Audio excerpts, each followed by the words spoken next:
Hello, it's good to have you here.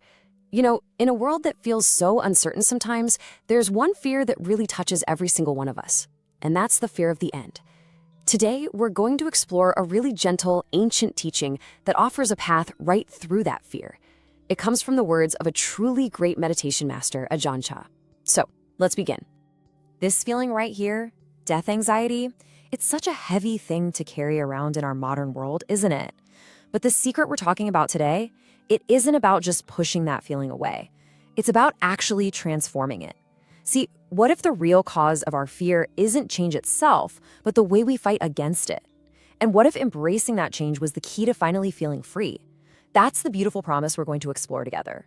So, Ajahn Chah once shared this teaching with a student who was very close to death.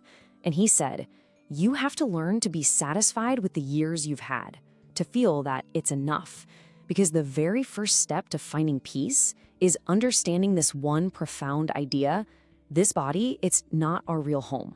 Just let that sink in for a moment. As our body naturally gets older or sick or starts to decline, it can really feel like we're trapped, like it's a kind of prison.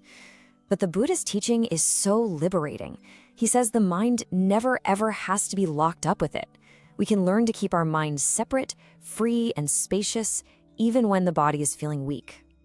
And the way Ajahn Chah explained this, it's just beautiful.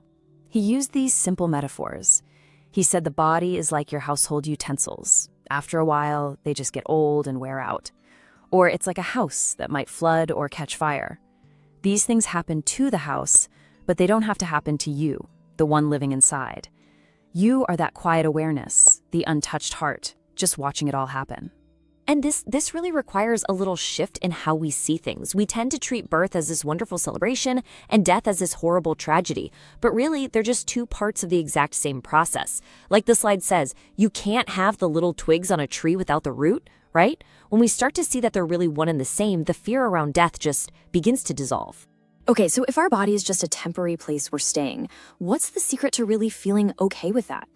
The key is a simple, powerful truth that the Buddha called Anicca. It just means impermanence. And when you truly understand this, it doesn't bring you sadness. It brings you this incredible sense of bliss. Now, to really get this, there's one word that helps. It's sankhara.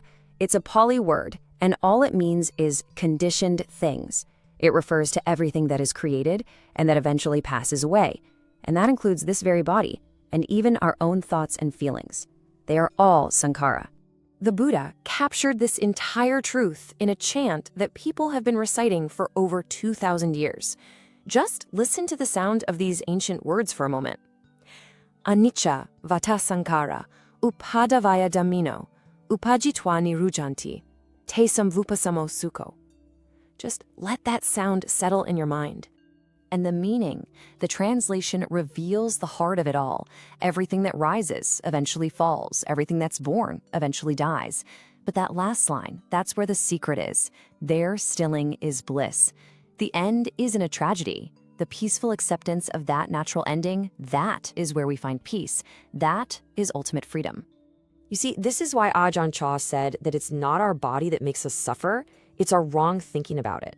It's like we want things to be permanent when their very nature is to change. We want the river to flow uphill. But the moment we stop fighting reality, the moment we just see the truth of how things are, our suffering ends. So this all sounds really beautiful, right? But how do we actually use this when we're hit by a wave of real fear? Maybe in the middle of the night when you're all alone with your thoughts? Well, this teaching gives us a very simple, practical tool for that exact moment. Here's the practice, just 4 simple steps.